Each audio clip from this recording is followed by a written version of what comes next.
Hello and welcome to the Undressing the Spirit podcast, where sex and spirit go hand in hand. Join me, Tamara Powell, on a no-holds-barred adventure into the psyche and beyond every conceivable limit.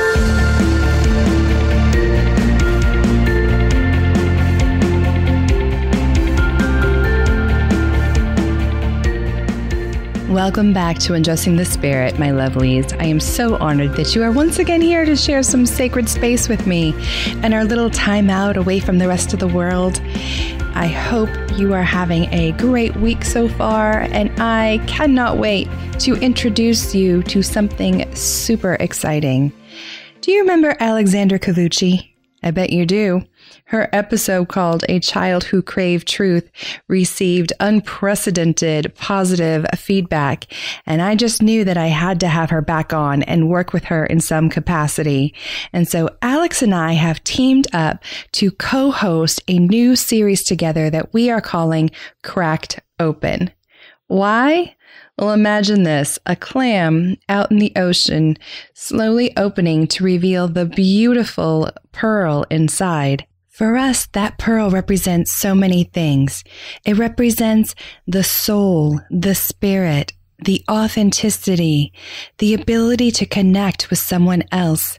It's that authentic, transpersonal, inner light that we are so often afraid of sharing with one another. We're so often afraid to stay vulnerable.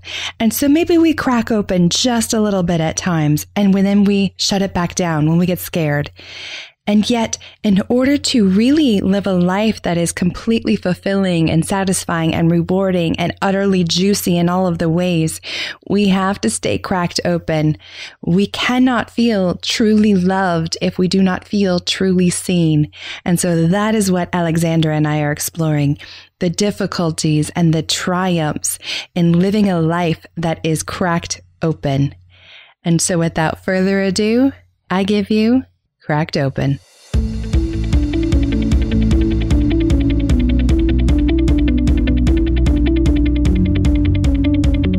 Welcome to the Cracked Open series on Undressing the Spirit. I'm Tamara Powell. And I'm Alexandra Covucci. And we believe that we're all really just shells hoping to be chiseled open so we can see the universe within.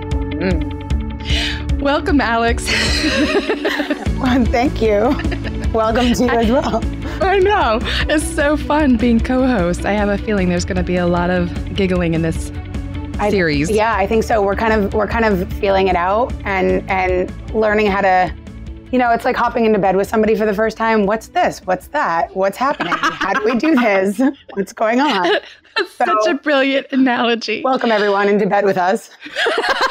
Yes, that's so true though, because you're learning this person and how you move with that person all over again. For anyone who has had more than one lover, and that's probably 99% of our audience. Yeah, podcast sex right here. So good. So today you and I thought it would be amazing to talk about some of the barriers or struggles for those of us who definitely crave being cracked open, but maybe have some timidity around being vulnerable. Yeah. So, I'm really curious. You and I first started this conversation because we're both really drawn to vulnerability and, everyone's insides in an emotional and spiritual sense. For the listeners, we really decided that we wanted to take that further and really allow you as well to take that further. And I've been thinking about this a lot, Tamara, and what it actually means to be cracked open and what it means for you and for me, because it's different, for the mom listening to this, for the teacher listening to this, it's all kind of a different thing. So yeah, I'm still unsure if I have a definition for it for me. And I'm curious if you have ever felt a specific time in which you know that you've cracked open, or what it means to you and why it's important to you. Ooh, great question. Yes. I have multiple answers to that, not shockingly, because I think just like there are different ways of being vulnerable. You kind of tapped into that. It kind of depends upon our role at times. It can depend upon who we're talking to at times. It can depend upon my mood at times, and even what I'm looking for. So there are times where I'm thinking back to the moments that I felt most naked energetically, and it's been with other healers or friends who have that spiritual bent where suddenly I can tell that they're looking past my words into literally my soul. Ooh. Right? Yeah. And then I feel very cracked open. Yeah. I'm like, Yeah. And it's funny because I think we crave it, but we are so afraid of it. yes. In my experience, that's the one thing I crave. I crave being cracked open, not only so others can see me, but so that I can see myself and so that I can feel myself. Mm-hmm. Because we do this thing where we dumb it down and we eat it away and we watch TV it away and we drug it away or whatever. And it's this strange dichotomy of wanting everyone to see you and wanting to see yourself and wanting no one to see you and not wanting to look at yourself. Absolutely. There are days, I think I mentioned this in maybe even your last episode, where those vulnerability hangovers that Brene Brown talks about are so real because of these barriers that we're going to go over today. And I may have a very good moment where I'm in it and I'm like, yeah, I'll streak across Facebook for everybody. No problem. Right. And then 3 a.m. next morning, I'm like, oh my God, what am I going to wake up to? Oh, I know. And it's just this dread and this terror. And it's funny because it's the most liberating thing you can do. And then it makes you want to be the most inhibited you are. And definitely. It's such a mind and body fuck, if you will. Are we allowed to swear? Totally is. Yes. Great. We are marked explicit. Great. By episode 2, Pete, my sound guy, shout out to Pete in London. He was like, Tams, we need to mark you explicit. You can't help yourself. I know. I was like, I think I said a swear in the first podcast we did. Yeah. And I backed it right up. My clients know that if they're that type, I will totally meet them there, because I think that's a good piece to talk about too. When we're vulnerable, there's a different lingo there. There's something to raw language. And sometimes it is about making love, but sometimes you are fucking. Even if you're Christian, you might be love fucking, but you're fucking. Yeah, absolutely. And then that kind of allows, the layer in language kind of allows for the layer in experience, right? Definitely. Because if you call all of it lovemaking, you take away the nuance. You take away the only possibility that we can describe the cracked open experience that we had, and the best way we can describe it. I love it. I love it. And to me, as an existentialist, that connection and the transcendence, that flow that we're all chasing after, only comes when we feel seen and understood. And so we have to be cracked open. We need to peel back the masks that we all wear and are sometimes are necessary. That's something that I want to dive into with you too, is like, how do you know when and where? Yeah, good point. Well, even I was thinking about this before we got on, even the Christian Bible, and I'm like, the most conservative of conservatives also talks about not giving to dogs what is holy or pearls to pigs because they could trample them and then turn around and attack you. And we've all had those experiences with people like, what's more holy than my core, my soul, my vulnerability? I can't think of anything more sacred to offer you than my raw truth. And we've all had those experiences where people totally abuse them. Absolutely. Absolutely. I was just in a conversation with someone about the topic of forgiveness and betrayal and apologizing and that whole dance you have to go through where, it takes two people to go through an apology. Even though it's kind of put on one person's shoulder to apologize, it's also put on the shoulders of the person who has to receive it and how they receive it and if they're open to receiving it. And I was thinking about this sense of exactly what you're saying, putting yourself out there, but also knowing that we will be hurt. We will all be hurt. We're all going to feel hurt. We're probably all going to feel betrayed again and again and another time. And it's really this essence of, how do I go there and meet those experiences, knowing that like I'm giving my core, knowing that it's safe to feel hurt and to feel tender, and it's still safe to feel out there, and it's still safe to feel like I can embody me even after you betrayed me. Yes. Is that so good? Did I say that coherently enough? I think I blacked out a little. It really mirrors my own experience of like, I think there's wisdom in learning from the past and not, just walking up to people and being like, hi, you hurt me last week, but, let me give you all of my stuff again. Mm-hmm. No, you might, dance around them a little more gently next time. However, that you also have to be so grounded in your truth. And so that way you can discern when it's going to be safer. Like you said, you can't control it though. I mean, right. Technically, even your closest lover can have a moment. Right. And hurt you. Absolutely. But it doesn't mean we don't try. It doesn't mean we don't stay vulnerable. Right. Yeah. So absolutely, you make sense. So what works for you after betrayal? Because, well, let me back up. I actually asked this question of my group earlier this week, and some of the common struggles that these women talked to me about, fear was number one. Like if we were doing the survey says, fear would have been top. Fear of ding ding, fear of judgment, fear of rejection or ridicule. And fear, one that I thought was really interesting was fear of feeling more than the other person. Ooh. So certainly, that one bothers me a lot, where I'm in this conversation with someone and I am really like enjoying it and wanting more from them. And you can tell that, or just having stronger feelings for them, even if it's not non-romantic or sexual. Mm-hmm. And they just don't seem to have the same feels back. That can suck. That can suck real hard. Yeah. Right. They also talked to me about past betrayals. That's the one that you and I were just talking on. And feeling like you have to have the right words, something that I call like perfectionism. Like, how do I explain my raw truth to people? That can be very difficult. How do I give them the language for what I'm really feeling? Mm. Then the last one, we can unpack all of these, but the last one that really struck with me as well was the frustration or aggravation with the shallow, the inauthentic, the pressure to keep up with appearances. It's like, I don't want to be cracked open when all this bitch is going to give me is her, right, name, rank, and serial number. Yeah. Yeah. I mean, they're all so interesting and so powerful, right? What strikes out to you? Oh, man. All of them. And I think... All of them. Yes. All of them. I think ding, ding. This is what I've tried to reconcile with in my life, because like we said, I want to be really vulnerable, but being hurt also sucks. Mm-hmm.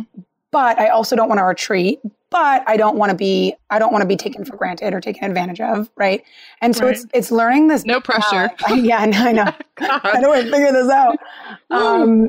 And so I think the first thing for me always is understanding what I value and what is important to me, regardless of what happens. So, for example, I could be betrayed by, let's say I'm betrayed by my partner, right? Let's say she does something to betray me. And it creates this huge sense of vulnerability, and I don't want to crack open. I want to protect. Now, in order to kind of push-pull for me in that situation, I usually try to understand, and just in life in general, I try to understand what are the values by which I live. Do I live by the value of compassion? Okay, if I live by that value, is there a way that I can listen to her before I attack her? Do I live by the value of, loving myself? If so, is there a way that I can shift the meaning of her betrayal from she doesn't love me or I need her to love me to I can love myself through this? If that's good, I live in the value, or if I have a value of forgiveness, what in this situation can I forgive, but also honor my value of my power? What in this situation can I not forget and can I not live with? And so I've kind of always operated from a place of, all right, all of these things are really difficult and the ship is going to go this way and that way and this way and that way. But what's my North Star and what's my course that I can always come back to within me? Because I can't change the tides. I can't change the ocean. I can barely steer the fucking boat half the time. And and when I'm on it with other people who are also trying to take the steering wheel, how can I just make sure I'm looking at the North Star and knowing that I'm going that direction for myself? So good. And for me, what jumps out is that last little bit that you said with other people trying to take the wheel at times. Mm-hmm. I think so often we disempower ourselves, forgetting that we have choices. And one of the most healing, empowering things for myself was to realize that I could redefine relationships within a second. Mm-hmm. I could decide where I'm going to put this in my psyche or in my soul. Yeah. Like you were talking about the forgiveness and all of that piece of it. You're in control of that. I get to decide where that goes. And it somehow makes it a lot easier once I take the wheel again. Yeah. So what's your experience with how you decide where you put it in your soul and your psyche? Number one, the core values like you were talking about. Like this person's truth may not be my truth. And so That's really, a big one. Right? It's subtle, but it's huge. I don't think a lot of people think about that. No, not at all. And for me, being a relational person, a relationship therapist, it's important for me to to embody can we gift one another with their own path? Can we have autonomy while also being interdependent? And so what I like to do is try and find that common ground between us. Maybe it's an example I use all the time, but maybe you have a Republican and a Democrat. Well, they're going to agree on or disagree on most things. Right. However, they're both very passionate about the country. Right. They're both very passionate, hopefully, about helping out their fellow man. They just disagree on what it looks like to get there. And so if I've been hurt or I'm just pissed off because this person is minimizing me, attempting to shame me for, or just not listening, which is hurtful, I tend to start there. Like, can I see that there's some commonality between us and can I gift them with their own path with that? Yeah. That's really, and ironically, when we're in this space of feeling cracked open and vulnerable, we don't want to do that as a way to protect ourselves. But the biggest protection that we can have deeply is to give other people that the fact that we understand that it's their truth, it's their story. And so there's this I don't want to give that to you because I'm protecting myself, right? Like I'm so mad at you. You did this wrong. You did this wrong. But the deeper protection really at living in our truth, at who we are is giving them that leeway of understanding. Oh my goodness. This just really reframes an experience I had just last night. So synchronous where, I happen to have an evening free. Well, I made an evening free because, I've been working on the boundaries with time and okay, my day's done. I'm going to go spend some time with my family. And my daughters are leaving this weekend to spend time with their biological father. And so I was like, okay, I really want to, let's watch a family movie. We'll go get Redbox and we'll make homemade popcorn and, put candy. I know, right? So good. Now I'm wanting it. Even as I'm saying it. Yes. Our own trail mix in the bowl. It's my fave. M&Ms and buttered popcorn. Oh my God. Yum. So we got a bunch of movies, came home, and my daughters, they're 14 and 11. They were in this very giggly, kind of snarky mood. And we started the movie and we just, oh my God, every other minute they're laughing. And I had to I didn't have to, but I was chastising them because I wanted to enjoy it. I had these expectations that always gets us in trouble. We're I had this Mary Poppins ideal. We were going to spend time together. Everyone was going to be loving and in the way that I want to do it. Yes, in the way that I want to. Yes. Right. And it wasn't happening. And I started chastising them and they started laughing, like girls do. Yeah. Awkward, which made me more upset. And then I got caught up in those, as we often do, of spectatoring, as I put it, where I'm now seeing myself from outside myself. And I start judging myself based on hardline narratives that I grew up with of what parenting is supposed to look like. Children are supposed to be immediately obedient and respect you. And I thought, oh my God, if anyone was watching right now, they would think my children were being disrespectful. And I felt my face get flush. And it's not a core belief of mine. This is why it's really hitting me right now. That's not a core truth of mine. I know my daughters love and respect me beyond the shadow of a doubt. Right. And in fact, having read the research, I know that children often cut up in front of the parent they feel most comfortable with, right? Because I have made them feel comfortable in being their authentic self. Right. And oh my God, girl, I'm embarrassed to say it, but like I threw down the remote for a second, like stunned the whole room. And they were like, where are you going? And I said, I need a minute. I have to cool down because I didn't want it going any further. And this doesn't happen often for me. I walked into the bathroom, shut the door, and was like, do I want to cry? What do I want? What's going on here? Am I upset? And I instantly was like, Tamara, your core truth is that we don't take our children's behavior personally. They're happy. They were just being silly and goofy and snarky like children do.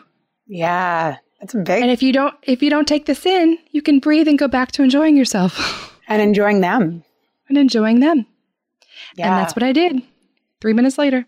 That's really powerful. And good on you for stepping into the bathroom and even look at like in this conversation we're having, you're like, I'm embarrassed to say that I threw the remote down, boom, cracked open, right? But still standing in your truth of storytelling and sharing. Yep. And so you can see the balance in action and like hold on to that in terms of that push-pull. I think a lot of us feel of like, I was too vulnerable.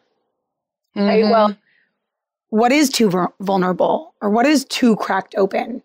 Before we like put that on ourselves or whatever, maybe defining it for ourselves could be helpful. And that is going to be different woman to woman, I found. And it is important to find your happy set point. Yeah. You know, like the DSM, what we diagnose people with, you know, they talk about they don't call it being too vulnerable, but certainly it's a marker of, you know, is this person just sharing their transparency with everyone? Yeah. Do they walk up and they're like, hi, here's my box of trauma. Nice to meet you. Yeah. Our society tends to consider that like a personality disorder. But I think behind it is this craving. Exactly. Well, and I think behind it is also the intention, right? Like I do think some people share vulnerability and use it as a tool for attention. And then some people share vulnerability and use it as a truth.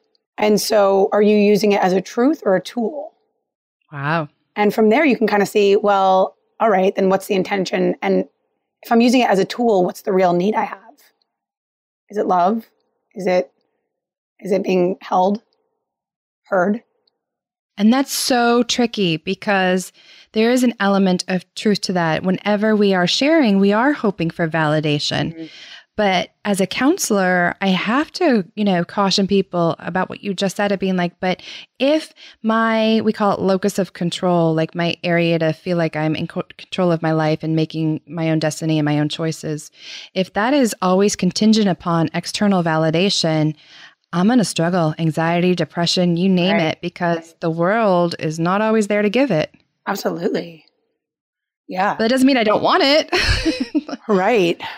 And I think coming back to that balance that we talked about of like, even knowing why we want it and what we're not giving ourselves. I've found in my life when I'm seeking validation the most, I'm also withholding from myself the most. Ooh, say more about that. So if I'm looking for, you know, sometimes I get really needy with Dre, my partner of 5 years. And I'm like, babe, why aren't you loving me? Do you still love me? Do you love me? Do you love me today? And it's so annoying, right? And she's like, babe, do you know you're doing it when you're doing it? Absolutely, yeah. And she knows I'm doing it. And we both kind of laugh at it. But there's this sensation in me that like, I need these answers. I cannot stop. And she holds up her hand sometimes when I'm doing it, pretending it's a mirror. And she'll just smile at me and hold up her hand like she's holding up a mirror to me. Like, take a look at yourself, honey. Like, check yourself. But I notice when I'm doing that, or when I'm in that space, even I'm thinking it, or you know, I'm not enacting that to her, but thinking it. She's away right now for a couple of weeks. So like, does she miss me? Is she thinking about me? When I have that in a normal sense, like, oh, I miss her. I hope she misses me. That's different than in a needy sense. And I notice when I start to get needy with her or with food or with my weight or with diet or with business or with anything, when I start to get needy and desperate, it's often because I'm neglecting something in me. I'm neglecting quiet time for creativity. I'm neglecting loving myself. I'm neglecting alone time. I'm neglecting time with friends. Maybe I have too much alone time. And so when I look at the validation I'm seeking, I can often ask myself, is there some kind of need I'm not giving myself, right? If I'm looking to validate that am I pretty enough? Am I thin enough? Am I this enough? Am I that enough? And I went through that a lot during my eating disorder. What I was validating there was, or what I was looking for validation, I was looking for validation, but what I needed at the time was to love myself for who I was and to give myself a break and to give myself some loving words. If I'm doing that with Dre, if I'm needing on her, I often have to look at, am I asking myself what I need? Am I asking myself what I can fulfill? Because when I seek validation from her, it's often a place that I'm not feeling confident. Maybe something happened that day. Maybe I was going to sign a client and they backed out. Maybe, I don't know, I was going to be asked to be on a podcast and they backed out. Whatever it is, right? Maybe something happened and I really need to love on myself, but I'm seeking that from her. And so kind of differentiating between, am I needing to be vulnerable or go here because I'm seeking validation, or am I needing to go here because I need to crack open? I don't know. I'm so like, my brain is starting to get a little knotted up because there's so many different avenues it can go down. Right. But definitely. Yeah, I would say that's my experience with that. Powerful. My brain's also going in multiple directions with it. But number one, I think the whole empowerment piece of not, expecting our partners or anyone else on the planet to be our everything. We should not expect that anyone's going to be able to be our best friend and our life coach and our savior and our sexual object all at the same time. Like, they're human and having their own feelings just like we are. And there's this interconnection piece. And so, like the common pop culture wisdom says, we definitely need to always be trying to be our best versions of ourselves, both partners, all the people on the planet, including that Starbucks barista, to be as whole and complete in themselves. So that way we're not thrown off our game as much and needing to, stick a straw up to our partner's brain, or even the Starbucks barista. Those people at Walmart that'll just stand behind you and they'll be like, hi, do you know my husband cheated on me and I'm currently going shopping with his credit card and I'm buying as much as I can. I had a woman do that to me once. Really? Yeah. And I was like, why are you telling me this? I have a feeling you're kind of probably an energetic beacon for people like that. Totally. You're safe to tell me whatever you want. I don't judge you. And I don't, but it was a whoa moment. Like, I then felt pressure to have words back and to make her not feel embarrassed because people were looking at her now weird, and I felt protective. So, whoa, that was the first thing that popped up for me as you were talking. The second thing was, I so resonate with that. To me, that what you were talking about with Dre was that fear of feeling more than the other person right then. Oh, yeah. There are certain, right? Yeah, this is a good one. There are certain people in our lives that seem to bring that out. And they say the best relationships are like mirrors, because if handled well, it allows you to work on that. When she holds up the mirror, you go, oh yeah, that is a thing. Okay. Yep. I got that. And I will be I'll match your vulnerability and say, this current relationship that I'm in with Will has triggered that more than any other relationship ever. And this is going to sound really weird. And I'm getting so naked. I'm getting teary now. And that I've been pretty entitled in my other relationships. How so? Like, being brought up in the Christian church, there was this thought that, my father was praying for my future husband from 2 on. Wow. And it's a beautiful concept. I know. And he would do it with me, at my bedside. It's a beautiful concept, but number one, it puts a hell of a lot of pressure on someone to find their soulmate. I'm not going to get into that today. Right? Shit. If that guy was at the wrong Starbucks and I missed him, well, oops, married the wrong guy. Now you're out of God's will. That sucks. But this idea that I somehow got this notion that men had to be so perfect. My father's an amazing man when it comes to romance and softness. And they say, even from psychology, that you tend to, operant conditioning, take what's been modeled. And so I had this idea in all of my earlier relationships. Sorry to any guy who's listening now who's dated me or chick who's hung out with me too. Love you all. I'm sorry. I was a princess, not in the way that you'd see on television, but I had high standards. And this is going to sound so shitty, but I was used to being adored, if that makes sense. That makes a lot of sense. Oh, I can't even believe I'm saying this on the air. And then I'm like, vulnerability hangover right now. Woo! Like my face is hot, y'all. And then here comes Will, who's the most confident, self-assured, complete in his own self being. And for the first time ever, I felt like totally energetically naked in front of him. And I did not know what to do with all these strong feels. And I'm like, I want it. We joke about it. I want to be his Yoda backpack. I want to be with him all day, every day, look up at him like a fat kid looks at cake and just like stare at him longingly, lovingly, and be petting him. And he's not been used to that. He's also had some baggage from relationships. And so he'd push it away. I always described him as being like aloof. He was just like, this is nice. So like if we're watching a movie, I'm like draped all over him, petting him. And that's never been me. So there's two things going on there. I'm self-conscious knowing that I'm doing this and I've never done this in previous relationships because men did that to me. I didn't have to chase their attention. So number one, there was that. And then the second thing was me worrying, is he not feeling this back? Why isn't he doing this? This is what men do, right? Like I show you love and then you love that I'm showing you love. And then we have hot sex. Why? Right. Why am I always the one chasing? And we had to learn this new dance between us. And so I think there's something about that fear of feeling more than the other person.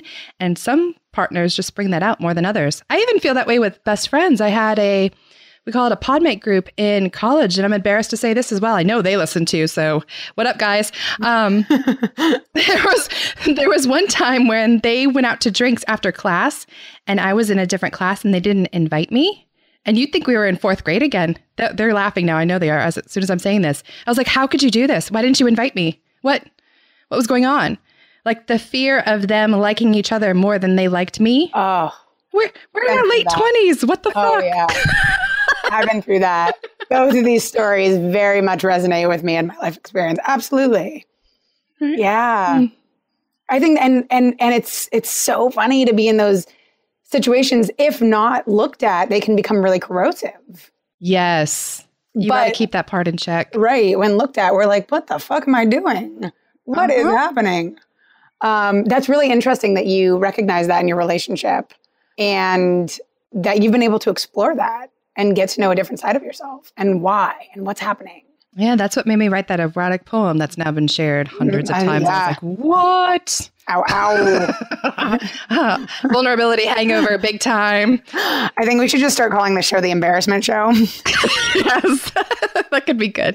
Let's all just talk. There is this podcast. I'm about to give someone else props called The Bitch Seat. Yeah, it's so good. They get like celebrities and other people to share their embarrassing moments. And it got started by this woman who she is a chronic like journaler from like, age 5 on, kind of like Anais Nin was back in the 20s. Mm-hmm. And she started showing up to open mic nights and just reading straight, word for word, unedited from like her 13-year-old journal. Oh my gosh, that's brilliant. Right? I'm like jealous I didn't come up with I know, me too. I'm like, how many journals are in my house right now? What should I go look at? Maybe we'll bring them on air for this series. If I find mine, we'll read from Tam's at 11 years old. That would be amazing. That's even from like a year ago, I would probably be incredibly embarrassed. Mm-hmm. More so probably from a year ago. Yeah. And it's so funny, we do these things. I very much relate to, the one who was adored or whatever. Really? I'm glad I'm not the only one. No, not the only one. So cocky. Yeah, no, I'm a Leo. And so. Oh, yeah. You all love that. I love my mane being stroked. I love the attention. And I mean it. Do you know what's funny? I just have to stop you because my lover before this was a Leo. And that's what I got, though, from him or one of my lovers when we were in I'm about to share some more vulnerability. I've been polyamorous in relationships. Hi, Mom. And one of my lovers in my past marriage was a Leo. And that's what I loved about our energy was that I would display some attention and it was just whoosh back, right? Oh, because Leos love that. And they will sit and adore it. And so with Will, I'm like, why aren't you adoring my adoring? Come on. Yeah. Yeah. And it's like this very potent, powerful energy, right? Like somebody loves on me. I will eat out of your hand. I'm loyal to you. Love on me. I'll love back. Like it's just this back and forth and back and forth. But then when there is that situation where it's not being reciprocated, especially for someone like you or I, who's like, wait, I'm used to, oh, wait a second.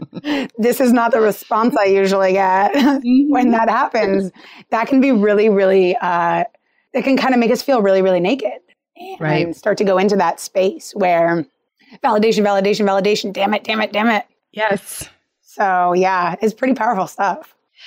So that takes me on a slight tangent. I'm curious your thoughts on this now, because obviously you've had more than one girlfriend. What is it like for you? Well, do you think that there is a spiritual bent to the partners that we end up with? Do you think our soul kind of chooses that? Oh, that's a like big people question. who are going to bring this out in us, different lessons that we need to learn. Because even in psychology, we look at it like, why is this person choosing abusers over and over again? Right. Why would a person choose people who aren't going to give them great sex over and over again? Right. I find it fascinating that both you and I, who have enjoyed that validation, have ended with partners at times who are more aloof and may not require as much validation. Yeah, I'm of the belief. So that's funny you say that. So one of my biggest patterns in relationships was hiding, right? So I was the mistress multiple times. Very exciting, very fun, very unsustainable. And I started looking at like, what is this pattern of being the mistress? And I realized that every single partner was bringing out something different in me, or was shining a mirror. And if I didn't learn the lesson, I was going to be the mistress again. If I didn't learn my own lessons, I was going to be in the same situation. And so what I've gathered in my own experience is I don't necessarily believe in like, there's one person meant for you, but I think that every predestination. Person, right. But I do believe that every person we have any kind of interaction with is meant for us.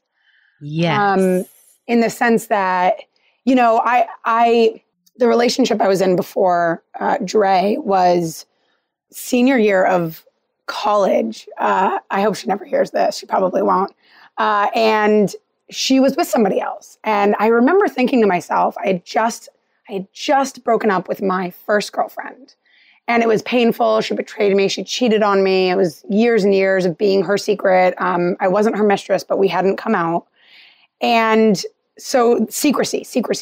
And I woke up one morning and I said, oh my God, I finally think I'm over Vanessa, who was my first girlfriend. And I finally think I'm over her. I felt it in the air. It was weird. And that afternoon, I met this other woman who was in a relationship. And I remember looking at her and thinking, oh my God, does love at first sight exist? And within 3 days, we were in a pretty romantic relationship. And she was in a relationship of her own. And we'd both had that experience. You know, we talked about it later. She said, when I met you and saw you, I thought, you know, I'm in trouble. So it was kind of this, both of us had this simultaneous explosion of, here we go. And I look back on that relationship a lot because, you know, that one took a lot to heal from. That one left me reeling for many years. I would say 7 years after that. That really cracked me open, really tore me to shreds. And what I have taken from that is she, as well as, you know, my first partner, as well as anybody I've slept with, as well as Dre, is teaching me a lesson, is here to show me something, is here to shine the mirror. They are my mirror on what it is I have to learn. If I don't learn it, that's cool. I'll have another chance to learn it with someone else. Yeah. So that's been my experience. Was that your question? Yes. Okay. Halfway through, I was like, okay, I'm in a story right now, and I don't know if I'm answering the question. Not that it would really matter, but yes. Right. Do you think we end up choosing partners that are going to, you know, bring that out in us? I think it's just fascinating. Yeah, I tend to agree with what you said. I don't believe in predestination either, because free will, but there is something about, I guess because I am so big on the locus of control piece, I definitely think that there's something subconscious about us that is drawn to people who will help us learn the lessons that we need. Yeah. And I can think back on every lover that I've ever had and gone, yeah, I learned something from that person and that person and that person. And I think it takes a certain amount of lady balls of steel and grace to be able to do that introspective shadow work and go, oh, what did I get from that one? Like from my Leo, I certainly got the enjoyment of being adored. And there was also that whole, I guess, secrecy component. Like, was I okay with being polyamorous, and when and where do we disclose, et cetera? And he was also 11 years younger. So I had that whole Mrs. Robinson thing, going on. Exciting. Mm-hmm. Yeah, I tend to date younger men, but older women. Isn't that interesting? That's very interesting. I wonder why. Do you have any inclination as to why? Mommy issues. I don't know. Like psychology would say, I have mommy issues. I think because I tend to more fall in love with women who have that like mature, spiritual, transcendent, like nurturing quality. And it's interesting when you meet someone who's on the queer spectrum as to like what we enjoy from different genders. Like it's funny because I definitely don't look from my male lovers. Mm-mm. Yeah, I've thought about that a lot, actually. I've thought about that a lot just in my own life, like, the energies that we bring to a relationship. And when we grow up, we learn through society and movies, man is this, woman is this, they're together, boom, right? Right. And exploring sexuality, you've got to separate masculine and feminine energy from men and women. Absolutely. And that was a real mindfuck for me. And still sometimes is, because sometimes I'm really attracted to this and sometimes I'm really attracted to that. And this, I date women, but one is maybe more of masculine energy. And so I get to thrive in my feminine. And then I also love to thrive in my masculine. And so where does the balance come in? And then et cetera, et cetera, et cetera. And I've thought about that for many, many years and to no conclusion. I'm glad I'm not the only one. Yeah. There is something about the energy. That's why I love the designation, pansexual, because it's all about energy. It's not about so much the trappings. There's less pressure. It's like, I don't know what it is about this person. Right. But this person brings out something that I'm enjoying. So yeah. That you definitely give it a lot more leeway than I do. I'm like, I have to figure it all out. Which throughout my 20s was all, how do I figure this out? How do I put a name to this? But I want to be that was my masculine one and the feminine one, so once finally, when I hit my 30s, I was like, screw it. I just like what I like. Both. Yes. I think that's a developmental norm, we would say in psychology. You could not, this is also why married women in their 30s have the best sex of their lives statistically. I'm 30. I'm looking forward to it. Yeah, enjoy it.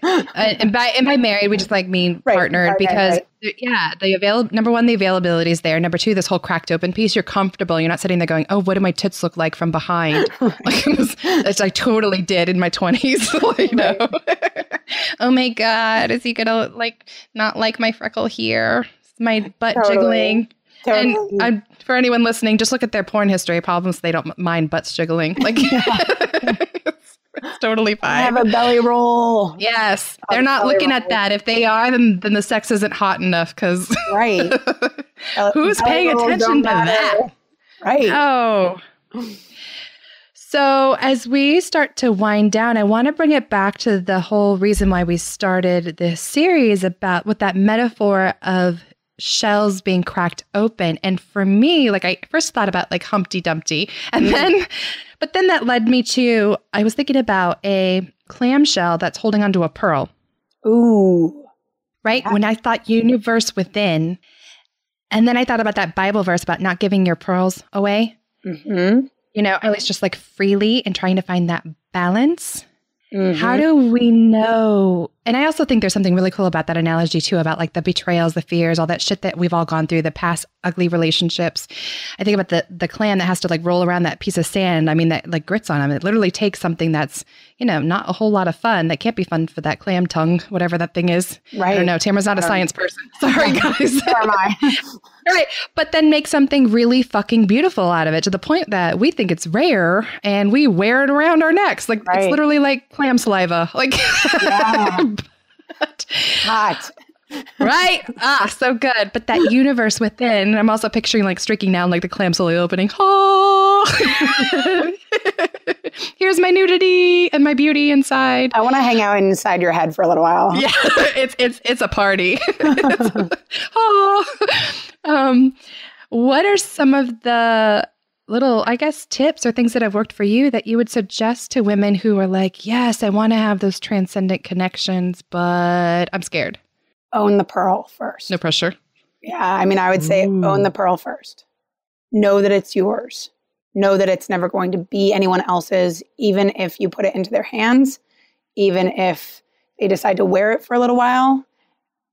The first thing that comes to mind for me is the pearl will always have been born from the same place and belong to the same place. And so just like a necklace, right? If I wear a pearl necklace, sure, I can say that it's mine, but it's not really mine. It didn't come from me. It is the clam's. I'm now taking it and using it, and it's, but when we look at that on an emotional level, I would say first and foremost, know that the pearl is always going to be yours and that there's immense power in that. And if that makes you go, what the fuck are you talking about, Alex? Then no, that's a place for kind of, any listener, if any listener is like, what the fuck are you talking about? That's a place of going, well, what does it mean to me to own my pearl? What does it mean to me to own that power? What does it mean to me to step into that? Because I think from that place, that's when allowing the cracking open happens instead of forced cracking open or embarrassed cracking open or like hitting yourself on a rock or against a wall and cracking open. And so there's, when you're owning that and operating from that center, you can make very empowered decisions and always know that you can come back to yourself even though you're rolling around in the ocean. Yes. That's what first I have came nothing up to add to me. that. Yeah. I mean, yeah, that's what first came up to you. There's like a fucking book in there. We could write a book on the little clam and her pearl. Like, let's do it. Whoa. Might have to be a little erotic too, because that's like a vagina. Yeah, of course. But yeah. Just saying. Of course. Well, this was awesome. I can't wait to do it again. Oh, me too. Thank you so much for letting me into your womb space. Yeah. Thank you for coming. It's a great day. It is.